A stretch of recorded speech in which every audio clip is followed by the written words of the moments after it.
Di sini Allah menjelaskan bahwa tidak bertakarrub kepadaku seorang hamba dengan seumpama menunaikan keparduan yang aku pardukan kepada mereka. Artinya, ibadah atau takarrub yang paling dicintai Allah kepada kita adalah bila mana kita menunaikan segala kewajiban, menunaikan keparduan yang dipardukan Allah kepada kita. Itu yang paling Allah cintai. Sesudah kita menunaikan segala yang fardu-fardu atas kita, wa innahu layataqarrabu ilayya bin nawafil, kemudian bahwa si hamba itu dia bertakarrub kepadaku dengan yang sunat-sunat.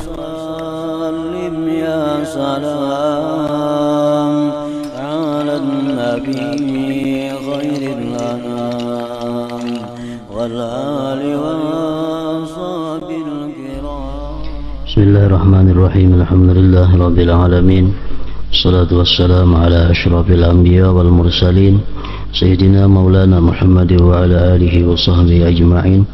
Qala al-musannif al-imam al-habib al-allama Ahmad bin Zain bin Alawi al-Habsyi rahimahullah, nafa'ana bi'ulumihi was-sawmi waz-zakawati wal hajji ila baitil ilahi fakum bi fardika wasri'i.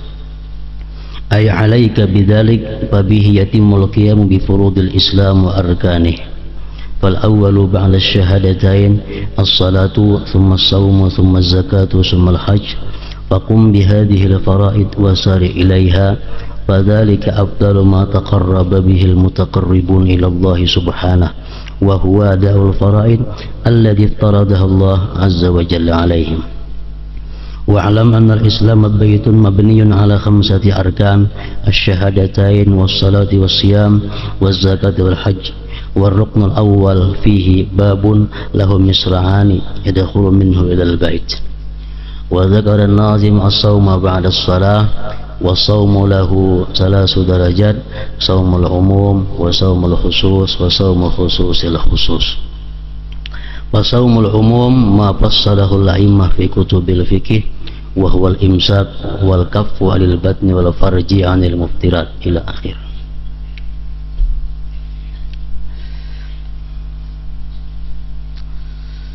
Makna daripada kalam Al-Habib Al-Allamah Ahmad bin Zain bin Alawi Al-Habsyi rahimahullah, nafa'ana bi'ulumihi. Puasa, zakat dan haji. Wasawmi wazzakawati wal haji ila baitil ilahi fakum bi fardika wasri'i.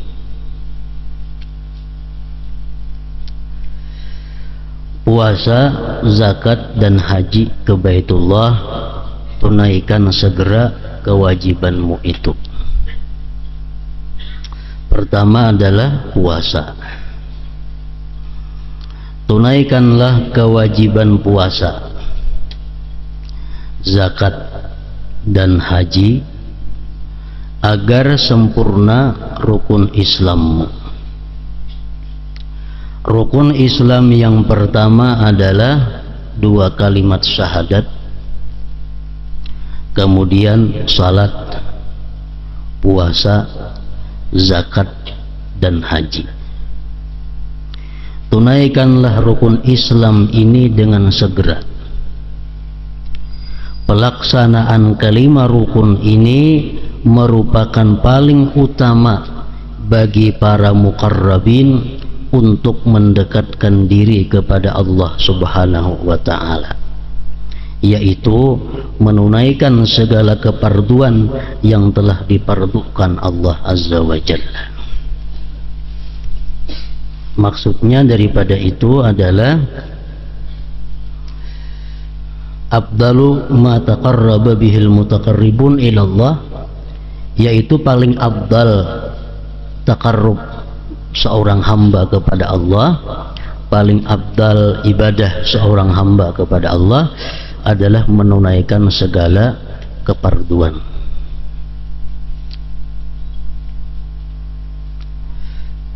Kemudian sesudah itu hanya melakukan nawafil yang disunatkan oleh agama.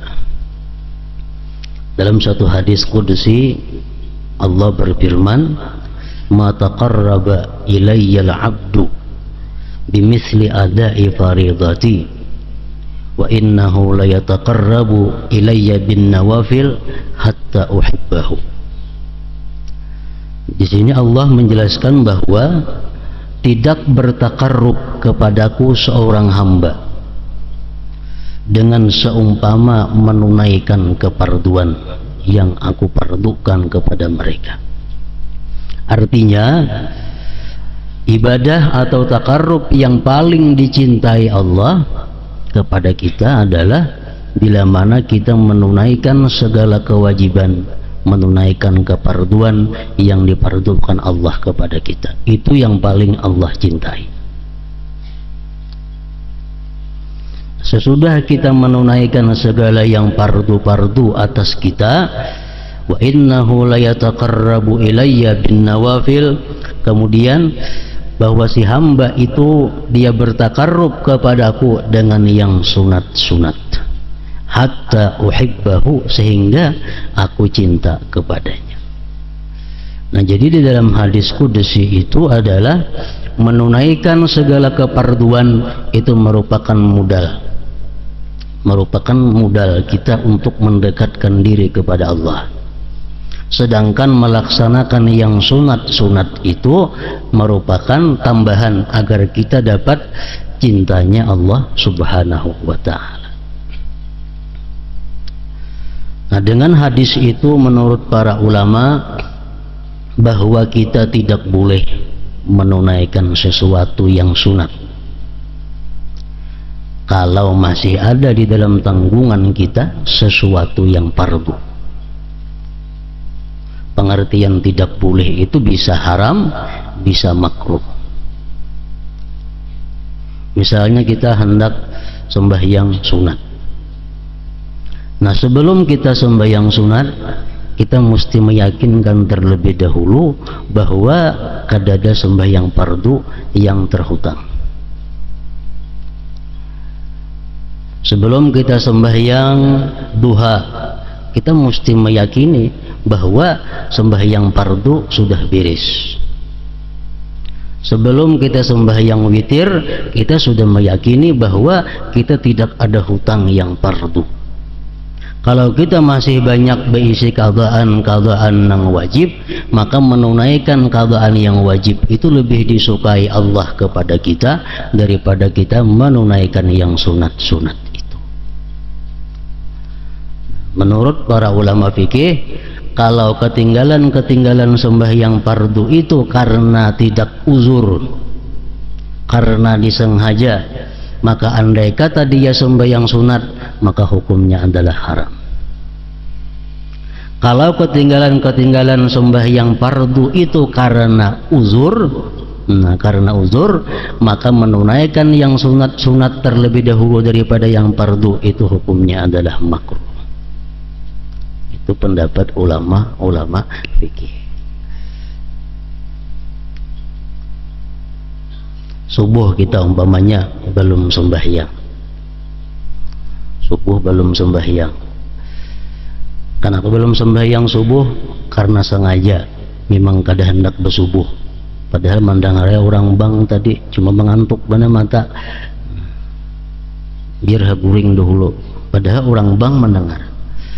Akhirnya bangun lewat pukul 7. Berarti ini dia meninggalkan keparduan tanpa uzur. Kenapa? Karena dia guring di dalam waktu sembahyang. Dia mendengar azan. Nah, kemudian boleh lainnya sembahyang duha. Menurut ulama fikih, kalau dia melakukan sembahyang duha itu hukumnya adalah haram. Kenapa? Karena mestinya ini membayar sembahyang subuh yang ditinggalkan secara sengaja itu. Qabliyah subuh bang, itu kada jadi masalah karena itu bagian dari sembahyang subuh. Jadi kalau kita sengaja kada sembahyang subuh tanpa uzur, lalu kita mengqadha, qadhalah dahulu sunat subuh hanya subuhnya. Kada jadi masalah didahulukan sunat subuh karena itu bagian dari subuh. Kalau sunat-sunat lain kada boleh. Nah, andai kata kita ketinggalan sembahyang itu karena uzur, kita kada mendengar orang azan subuh, kita kada mendengar bergerakan orang subuh, tahu-tahu bangun sudah habis waktu subuh. Bangun sudah habis waktu subuh. Andai kata kita sembahyang duha, nah ini kada diharamkan, cuma makruh. Kenapa? Karena ada hutang nang wajib nang diuzurkan tadi. Mestinya sembahyang subuh dahulu, hanya sembahyang duha. Kenapa ini kada haram? Karena dia meninggalkan subuh kada sengaja. Nah, demikian pula halnya puasa. Sebelum kita melaksanakan puasa 6 Syawal umpamanya, kita mesti sudah tahu bahwa keparduan Ramadan sudah beres. Biasa ibu-ibu perempuan nang kedatangan haid, otomatis Ramadannya ada kada puasa. Nah, sesudah bulan Syawal, apakah dia puasa 6 atau mengqadha bulan Ramadan itu? Yang paling baik adalah mengqadha Ramadan. Mengqadha bulan Ramadan. Kada usah puasa 6 karena ada hutang nang wajib. Andai kata puasa 6 bang berdahulunya mengqadha kaina kada diharamkan itu. Kenapa sebabnya? Karena waktu mengqadha masih panjang. Waktu mengqadha masih panjang. Kan waktu mengqadha sampai Ramadan nah akan datang. Namun lebih baik andai kata dia mengqadha terlebih dahulu. Menurut sebagian para ulama, andai kata kita mengqadha puasa pada bulan Syawal, kita qadha bulan Ramadan, walaupun kita kada meniatkan puasa 6, tetap kita dapat pahala puasa 6 karena sudah termasuk di situ. Misal hutang puasa 6 hari atau hutang 7 hari, puasa mengqadha bulan Ramadan 7 hari, puasa 6 otomatis sudah pahalanya termasuk di situ. Itu menurut sebagian pendapat ulama fikih. Menurut sebagian ulama lagi bahwa pahala puasa 6 kada dapat. Kalau kita mengqadha bulan Ramadan, pahala puasa 6 kada dapat. Karena puasa pulang bahasa 6 hari bulan Syawal hendak mencari pahalanya. Pendapat nang kedua. Pendapat nang ketiga, puasa 6 sekaligus dapat pahala beserta mengqadha Ramadan bila kita niatkan puasa 6 itu. Jadi niat 2, saja aku puasa esok hari di bulan Ramadan sekaligus puasa 6 bulan Syawal. Bila niatnya 2 lintu, dapat juga pahala kedua-duanya. Nah, ini menurut sebahagian ulama lagi. Jadi ada 3 macam pendapat ulama. Nah, puasa jangan hendak menggawi nang sunat terlebih dahulu kalau masih ada hutang. Dikena puasa tarawiyah, puasa Arafah. Kalau masih ada hutang Ramadan, baik menutupi hutang itu. Walaupun dia kadang meniatkan tarawiyah, kadang meniatkan Arafah, kalau dia puasa mengqadha pada hari 8-9 itu dapat sekaligus pahala puasanya. Itu pendapat nang kita umpati, pendapat ulama nang kita ikuti. Walaupun kita kada berniat Arafah-Arafahan, pokoknya pada hari 8 saja aku puasa sunat tarawiyah, puasa. Saja aku mengqadha puasa Ramadan. Saja aku mengqadha puasa Ramadan, tapi di hari 8 Zulhijjah otomatis dapat tarawiyah.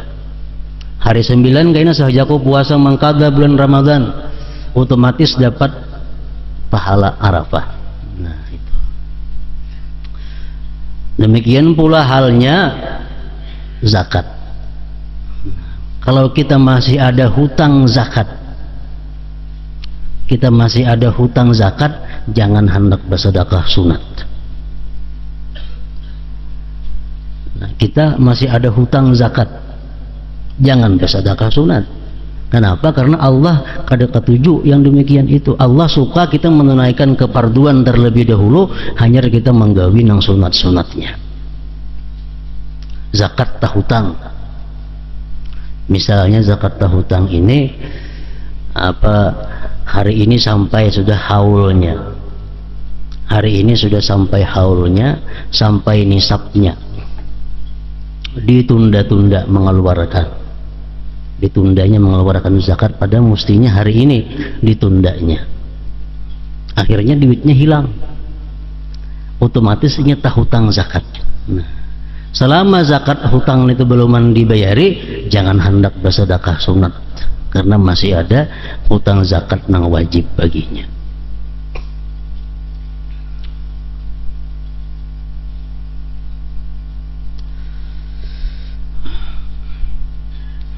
Karena ini merupakan paling utama bagi para muqarrabin untuk mendekatkan diri kepada Allah Subhanahu wa taala, yaitu menunaikan segala kefarduan yang telah dipardukan Allah Azza wa Jalla.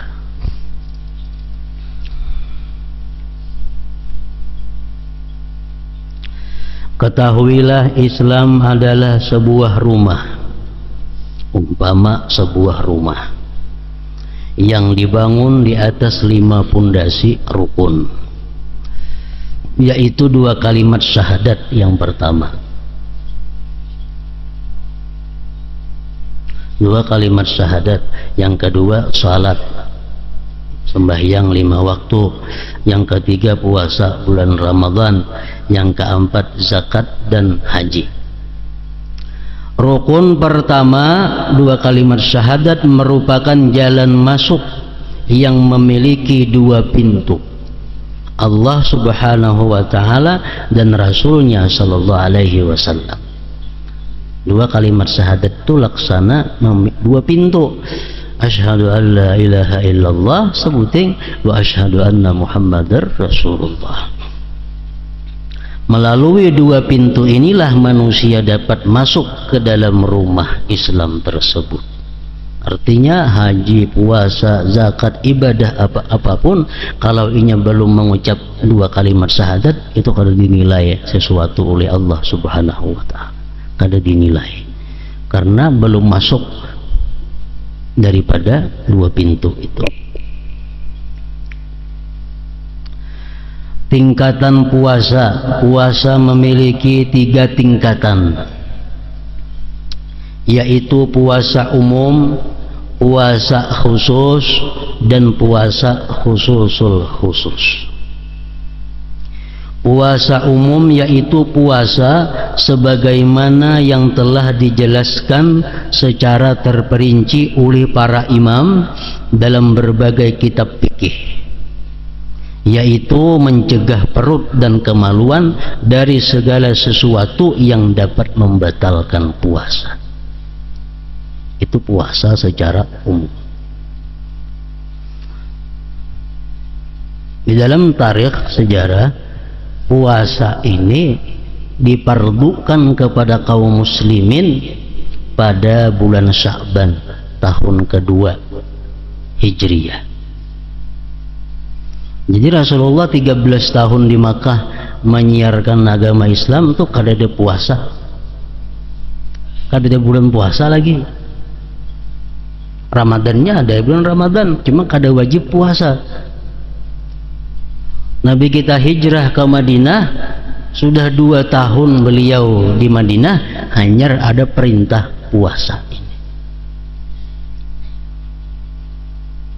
Al-Quran mengatakan kutiba alaikumus syiyam kama kutiba alal ladzina min qablikum la'allakum tattaqun, ayyaman ma'dudat, beberapa hari yang terbilang. Faman kana minkum maridan aw ala safarin fa iddatun min ayyamin ukhar. Puasa itu wajib hukumnya. Siapa-siapa yang sakit daripada kalian atau dalam perjalanan musafir, maka hitungan dari hari yang lain. Artinya boleh dia buka puasa, namun kena dikada di hari lain, dengan catatan jangan sampai mangkadanya taka liwat Ramadan berikutnya. Nah, Jadi diberi waktu mengqadha itu selama setahun, mulai Syawal sampai Ramadan itu mengqadha.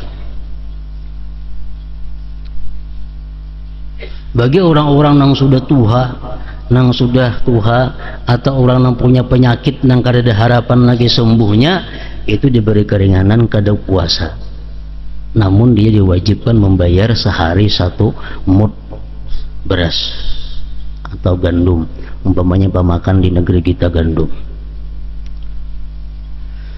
Sambungan ayat Tuhan tadi, wa 'alal ladzina yutiqunahu fidyatun ta'amu miskin. Orang-orang yang mampu berpuasa, orang-orang nang kawa puasa, dia membayar 1 mud sehari untuk memberi makan orang miskin. Ini siapa? 1, orang-orang yang hamil, perempuan-perempuan yang hamil, dia kalau puasa takut keselamatan anaknya. Nya kawai puasa kada jadi masalah, tahan aja puasa. Cuma kalau inya puasa khawatir kena anak dalam parutnya macam apa. Nah itu boleh berbuka puasa, boleh kada puasa, cuma kayaknya diqadha puasanya ditambah bayar 1 mud. Yang kedua, orang yang menyusui anak. Orang yang menyusui anak itu kalau inya puasa khawatir keselamatan anaknya, boleh kada puasa, namun kena diqadha dan membayar 1 mud. Yang ketiga, ayat ini wa 'alal ladzina yutiqunahu fidyatun ta'amu miskin. Orang-orang yang puasa, yang mampu puasa itu boleh bayar fidyah. Ini ayat menurut sebagian ulama tafsir pada awal-awal turun kewajiban puasa. Kan puasa ini berat. Lalu bagi orang-orang di zaman Rasulullah yang hanyar-hanyar masuk Islam itu mungkin berat puasa. Lalu dibolehkan bagi mereka yang kada hendak puasa boleh bayar 1 mud. Orangnya sihat, bugar, tidak ada penyakit napa-napa, cuma kada tahan haus, kada tahan lapar, ini boleh aja kada puasa, tapi kena bayar 1 mud sehari. Ini pada awal-awal Islam. Nah sesudah demikian berjalan, akhirnya turun ayat yang menyatakan bahwa tidak ada lagi pilihan bagi orang yang mampu berpuasa, mesti puasa, kada boleh lagi bayar mud itu. Nah,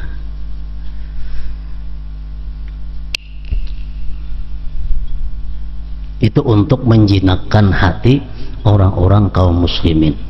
Karena mau dipukul berata semuaan wajib puasa, ini hanya Islam orangnya. Mungkin kayaknya bisa menimbulkan banyak yang antipati terhadap Islam. Apa agama Islam puasa sebulanan? Lalu ayat pertama perintah wajib puasa ini, siapa yang hendak puasa, nang hendak kada cukup bayar 1 mud sehari. Nah sesudah umat Islam ini kondisinya bagus, imannya kuat, akhirnya kada ada lagi pilihan. Nah sampai hari kiamat kayaknya kada ada lagi pilihan umat Islam, hendak puasa hendak kada kau lagi, tetap wajib puasa bila mana mampu. Jadi kalau kita melihat di masa Rasulullah, banyak Allah Subhanahu wa ta'ala itu menurunkan hukum ini secara bertahap, termasuk puasa. Kada berdasarkan semuaan mesti puasa.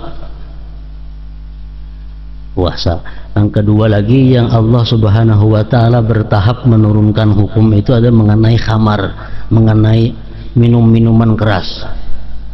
Karena orang-orang Arab itu waktu jahiliyah kalau dipisahkan daripada arak, sehingga boleh dikatakan merata masyarakat Arab itu kecanduan arak.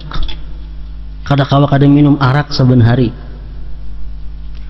Nah untuk menghentikan itu Allah Subhanahu wa ta'ala kada secara langsung ampihan minum arak kada boleh, kada macam itu, beberapa kali tahap menurut perkembangan kekuatan iman mereka.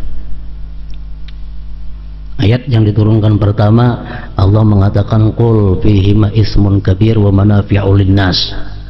Katakan wahai Muhammad bahwa arak itu dosanya besar dan ada pula manfaatnya bagi manusia. Ini ayat yang pertama. Arak itu dosanya ada, manfaatnya ada. Nah, orang-orang kaum muslimin waktu itu yang sudah bagus imannya, mendengar ayat Tuhan itu hampir minum arak. Kenapa? Karena bujur bermanfaat, cuma dosanya ada. Umat Islam yang masih lemah imannya, masihnya minum arak. Kenapa? Karena dia Tuhan manfaatnya ada aja arak ini, biarlah berdosa, cuma ada aja manfaatnya. Nah, ini ayat yang pertama diturunkan mengenai khamar. Dalam waktu beberapa lawas Allah menurunkan lagi ayat wala taqrabu ya ayyuhalladzina amanu la taqrabus shalah wa antum sukara. Hai orang-orang yang beriman, janganlah kamu mendekati salat kalau kamu sedang mabuk. Nah, turun ayat ini, lalu kaum muslimin yang masih kecanduan arak, ini kalau minum arak imbah isya. Kenapa? Karena imbah itu lawas tahun subuh jangkanya. Kalau minum imbah maghrib kena sampai yang isya masih mabuk barangkali. Nah, minum imbah zuhur kena asar masih mabuk.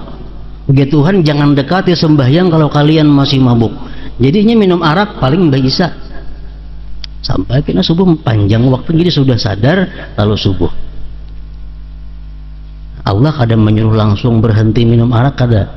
Nah, sudah beberapa lama demikian, iman kaum muslimin sudah kuat, hanya Allah menurunkan ayat yang ketiga, innamal khamru wal maisir wal ansab wal azlam rijsum min amali syaitan fajtanibuhu la'allakum tuflihun.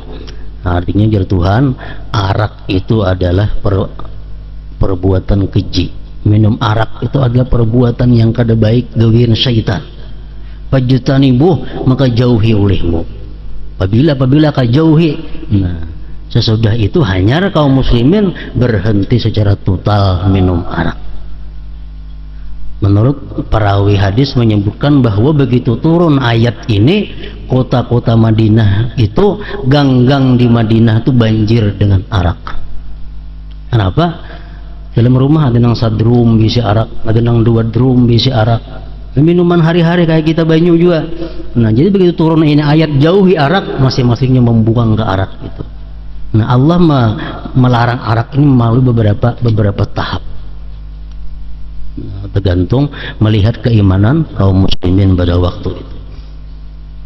Nah, demikian pula halnya Allah Subhanahu wa taala mengharamkan riba.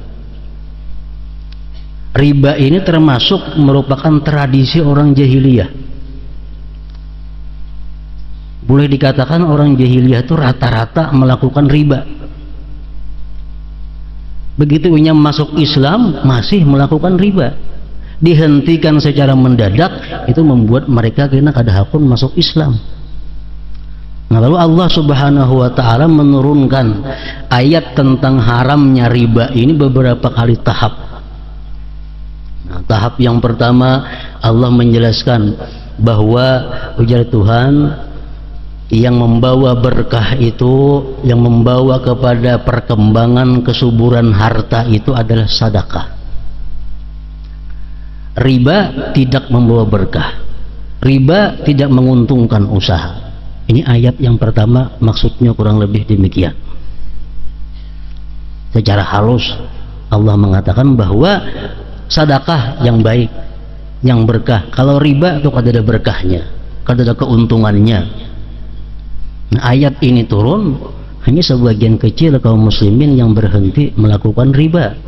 Sebagian besar masih melakukan riba.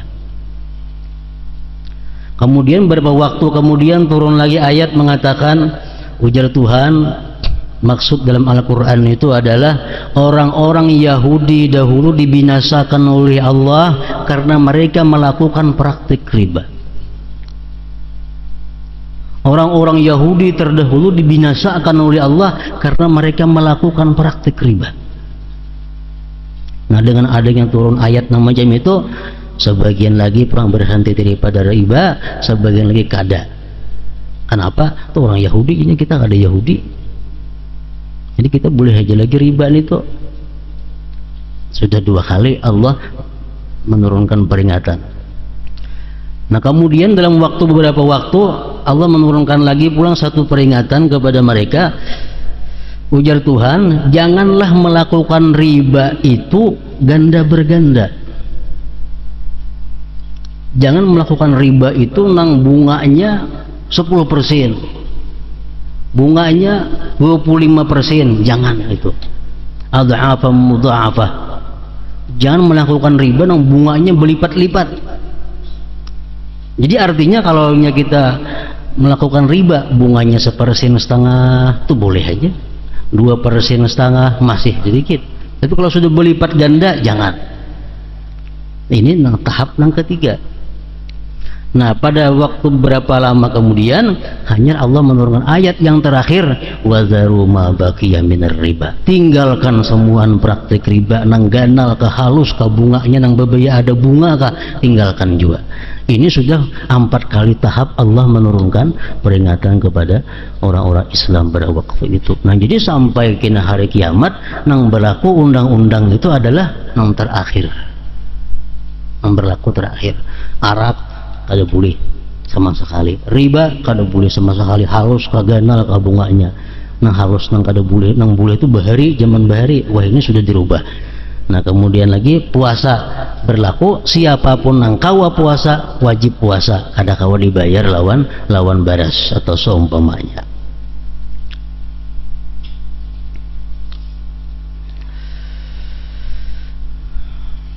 Nah, puasa umum yaitu puasa sebagaimana yang telah dijelaskan secara terperinci oleh para imam dalam berbagai kitab fikih, yaitu mencegah perut dan kemaluan dari segala sesuatu yang dapat membatalkan puasa.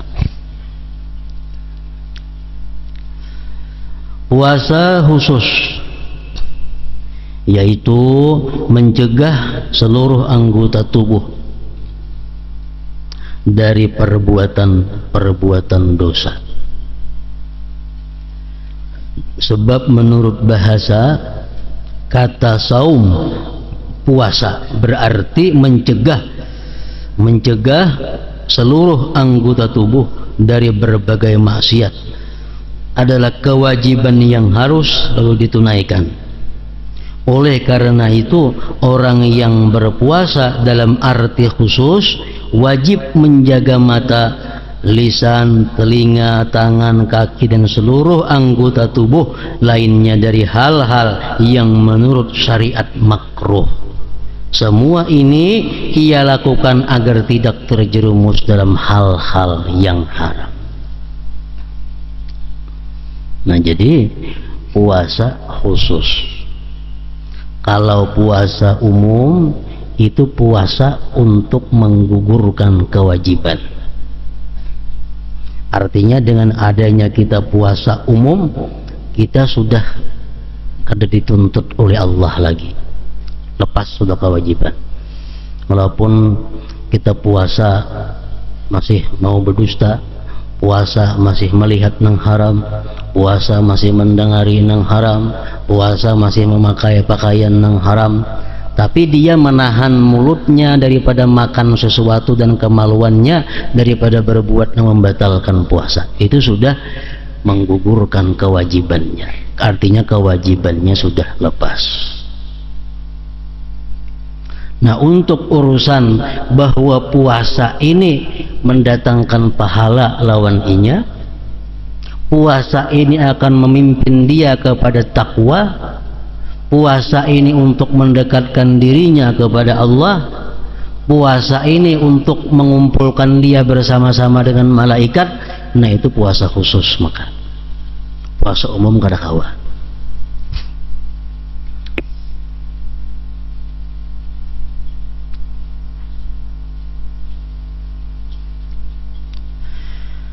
Pada waktu berbuka hendaknya ia juga mencegah perutnya dari memakan berbagai makanan yang syubhat. Bahkan ia tidak memperbanyak makan meskipun makanan itu halal. Sebab tujuan puasa adalah untuk mengusungkan perut, menghilangkan keinginan nafsu, dan melemahkan kekuatannya, serta meneladani para malaikat yang memiliki kedudukan yang dekat dengan Allah dan suci dari berbagai keinginan syahwat.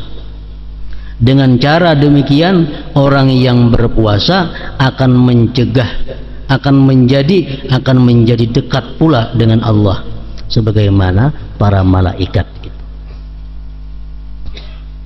Menurut perkataan para ulama, Allah menciptakan malaikat. Malaikat hanya disangui akal. Malaikat disangui akal. Malaikat kadang mengenal makanan, minuman, perempuan atau dan sebagainya. Karena hanya punya akal. Akal ini adalah makhluk Allah yang sangat dicintai Allah. Akal ini urusannya hanya kepada Allah. Akal. Bila orang tuh kadang mau berbuat maksiat, itu orang kurang akalnya. Orang kafir Allah mengatakan kada berakal sama sekali. Karena akal ini, orang yang ada punya akal, dia pasti taat kepada Allah. Akalnya makin sempurna, makin banyak taatnya kepada Allah. Nah, malaikat orang yang diberi akal sempurna, lalu seluruh kehidupan malaikat hanya untuk taat kepada Allah. Kedua, Allah menjadikan manusia makhluk yang paling lengkap. Diandaki akal ada, diandaki nafsu syahwat ada. Yang ketiga adalah hewan atau binatang, makhluk Allah yang kada diletakkan akal, yang kada dibebani hukum, kada dibebani syariat. Binatang kada ada syariat, kada ada hukum. Nah, cuma diandaki syahwat nafsu. Binatang pikirannya cuma makan, guring, kawin, berjalanan, nggak itu aja.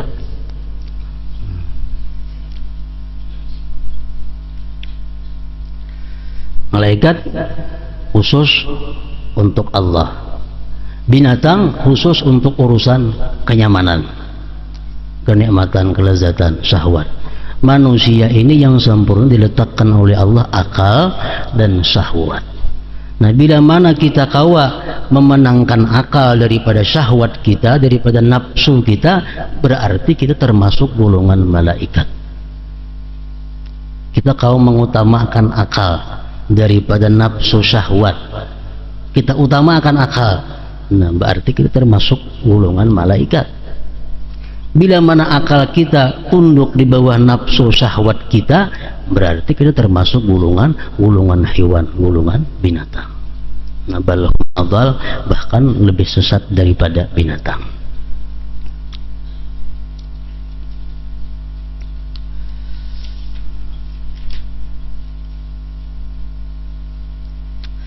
Rasulullah sallallahu alaihi wasallam bersabda, khamsun yuftirna as-shaim, al-kadhib wal ghibah wan namimah wal yaminul kadhibah wan nadhratu bisyahwah. Ujar Nabi kita, 5 perbuatan yang membatalkan pahala puasa adalah dusta, ghibah, namimah mengadu domba, sumpah palsu, dan pandangan dengan syahwat. Pandangan dengan syahwat. Hadis riwayat Jabir dari Anas. Arti pandangan dengan syahwat itu maitihi nang apa aja, maitihi nang apakah, akhirnya timbul syahwat kita. Nah itu mesti maitihi gambar ya? Ada maitihi manusianya, mesti maitihi TV ya, cuma syahwat kita timbul. Nah, itu membatalkan pahala puasa. Bishr bin al-Haris rahimahullah meriwayatkan bahwa Sufyan rahimahullah berkata, ghibah akan merusak puasa. Sedangkan Al-Laits rahimahullah meriwayatkan bahwa Mujahid rahimahullah berkata, 2 perkara yang akan merusak puasa, ghibah dan berdusta. Rasulullah sallallahu alaihi wasallam bersabda, innamas shaum junnah fa idza kana ahadukum shaiman fala yarfus wala yajhal wa in imru'un qatalahu aw syatamahu falyaqul inni shaim. Sesungguhnya puasa adalah benteng. Jika salah seorang di antara kalian berpuasa, maka janganlah dia berkata keji dan bertindak bodoh. Jika ada orang yang mengajaknya berkelahi atau mencacinya, maka hendaklah dia berkata, sesungguhnya aku sedang berpuasa. Inni shaim. Hadis riwayat Bukhari dan Muslim. Rasulullah Shallallahu Alaihi Wasallam juga pernah bersabda mengenai dua wanita yang sedang menggibah. Samata amma ahallallahu lahuma wa aftarata ala ma harramallahu alaihima. Ujar Nabi, kedua wanita itu berpuasa dari hal-hal yang dihalalkan Allah. Ya kan makan tuh halal aja, minum halal. Nya puasa, kawa menahan diri daripada hal-hal yang halal. Tetapi mereka telah berbuka dengan hal-hal yang diharamkan Allah. Ghibah, dusta, itu hal-hal yang diharamkan oleh Allah. Kada mampu dia menahan diri daripada yang diharamkan Allah. Apakah arti puasa seseorang yang mencegah dirinya dari segala yang dihalalkan, tetapi sepanjang hari dia tenggelam dalam hal-hal yang haram? Apakah arti puasa seseorang yang mencegah dirinya dari segala yang dihalalkan, tetapi sepanjang hari dia tenggelam dalam hal-hal yang haram? Dia ibarat orang yang membangun sebuah gedung dengan cara merubuhkan seisi kota. Ini orang nang puasa saben Senayan Kamis, puasa hari sunat, puasa hari putih, puasa-puasa, kawa menahan diri daripada makan makanan, minum minuman yang halal. Tapi dia kadang mampu menahan dirinya daripada melakukan maksiat yang diharamkan Allah. Ini sama ngarannya maulah rumah tapi merubuhkan gedung, merubuhkan seisi kota. Rasulullah Shallallahu Alaihi Wasallam bersabda, "Kam min shaimin laisa lahu min shaumi illa al-ju' wal 'atash." Berapa banyak orang yang berpuasa tetapi tidak memperoleh sesuatu dari puasanya kecuali rasa lapar dan haus. Para ulama berpendapat bahwa orang yang dimaksud dalam hadis di atas adalah mereka yang tidak mencegah anggota tubuhnya dari berbagai perbuatan dosa, atau orang yang berbuka dengan makanan haram. Puasanya bagus seharian, kada kau melihat nang haram nang makruh, kada mendengar nang haram nang makruh, bagus. Tapi begitu buka puasa, buka dengan makanan yang haram. Nah, sama juga artinya. Hanya bernilai haus dan lapar. Para ulama menganjurkan agar kita tidak makan terlalu banyak ketika berbuka, walaupun halal. Seseorang yang terlalu banyak makan ketika berbuka tidak akan mampu mencapai tujuan puasa dengan sempurna. Karena rahasia puasa dan ruhnya adalah untuk melemahkan kekuatan nafsu yang menjadi jalan syaitan untuk menjerumuskan manusia. Demikianlah puasa kaum salihin al-abrar. Jadi para ulama mengatakan bahwa orang yang puasa khusus itu ada 8 perkara yang mesti dilakukannya. Pertama, menjaga diri daripada hal-hal yang membatalkan puasa, makan, minum, yang umum. Yang kedua, ghabdul basar wa kaffuhu anil ittisafin nazar ila kulli ma yudhammu wa yukrah, menahan mata daripada memandang kepada yang dicela dan dibenci oleh agama.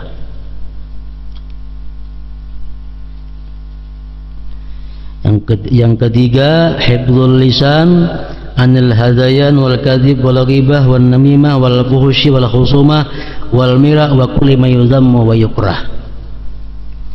Yang ketiga, menahan lisan daripada berkata-kata ceroboh, dusta, ghibah, namimah, perkataan jahat, bertengkar, berdebat, dan tiap-tiap yang dicela dan dimakruhkan oleh agama. Yang keempat, kafus sama anil isgha ila kulli ma yudhammu wa yukrah, menahan, mencegah pendengaran daripada mendengari yang dicaca, yang dicela, yang dicaci oleh agama. Yang keempat, kaffu baqiyatil jawarih anil asam, mencegah seluruh anggota tubuh daripada dosa. Batis, tangan, rambut, semuaan ditahani daripada melakukan dosa. Ini puasa tentang supaya dapat pahala. Yang kelima, yang keenam, an la yastaksira minat ta'amil halal waqtal iftar, bahwa dia tidak memperbanyak makan yang halal pada waktu berbuka puasa.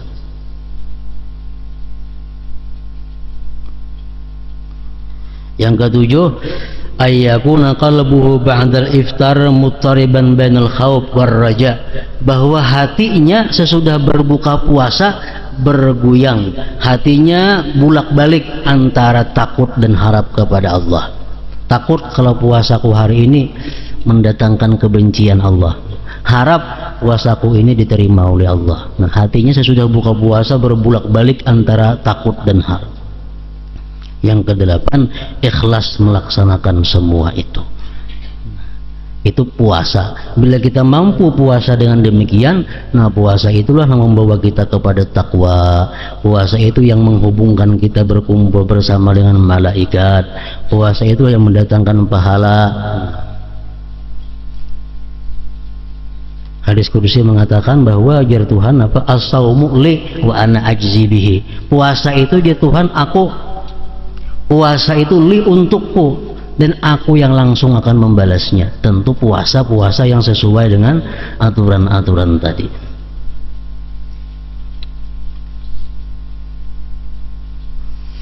Adapun puasa kaum al-muqarrabin, yaitu puasa mereka yang khususul khusus, puasa ini dilakukan dengan menahan hati dari segala keinginan yang tercela, pikiran duniawi, bahkan segala sesuatu selain Allah. Jadi walhasil kesimpulannya, kalau puasa ini hendak mendapatkan puasa khusus itu adalah caranya kadada lain selain daripada jangan bagaul, nawan jangan keluar rumah. Karena bila bagaul tapandir, bila tapandir pasti ada menyambat sesuatu nang kada baik. Makin lawas bepandiran makin banyak nang kada baiknya. Bagaimana di rumah apa? Menahan mata, menahan telinga, menahan anggota tubuh. Karena kalau taka tanah, auratlah terbuka, melihat nang haram lah, mendengar nang haram lah. Jadi kalau puasa itu kita makin banyak berdiam di rumah, makin sedikit bergaul kepada orang, makin banyak harapan diterima oleh Allah Subhanahu wa ta'ala. Orang yang berakal mengetahui kewajiban puasa umum dengan sekali dengar saja. Puasa umum ini mudah dikerjakan baik oleh orang saleh maupun orang yang jahat, orang-orang khusus maupun masyarakat awam. Yang siapa saja tidak menunaikan puasa Ramadan dengan ketiadaan uzur, maka ia telah merubuhkan sebuah rukun Islam. Orang nang kada puasa berarti dia merubuhkan satu tiang Islam yang ada pada dirinya. Inilah yang maksud puasa umum itu. Nah, kemudian puasa mempunyai syarat-syarat tertentu yang wajib diketahui. Nabi sallallahu alaihi wasallam al-Fatihah.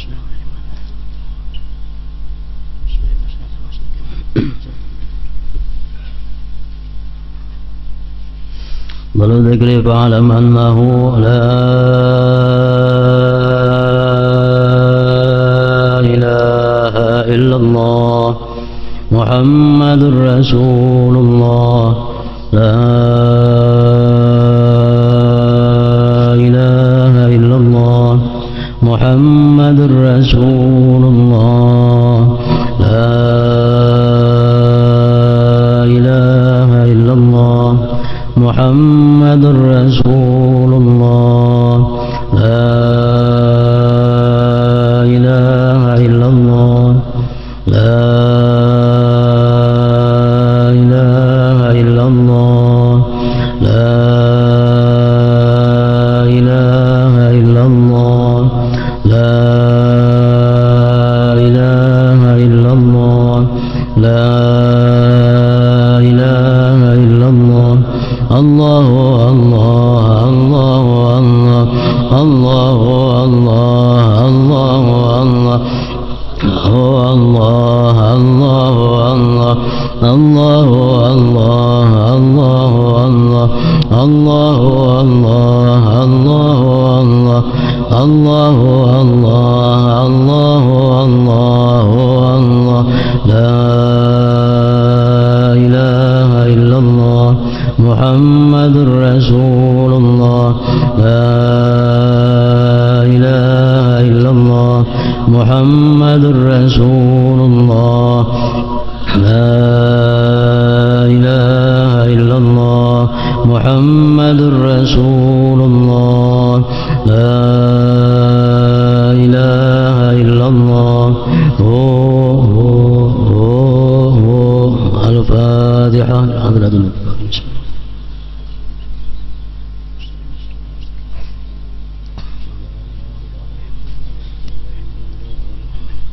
فيا أيها الرجل منه شفاعة صلوا عليه وسلموا تسليما.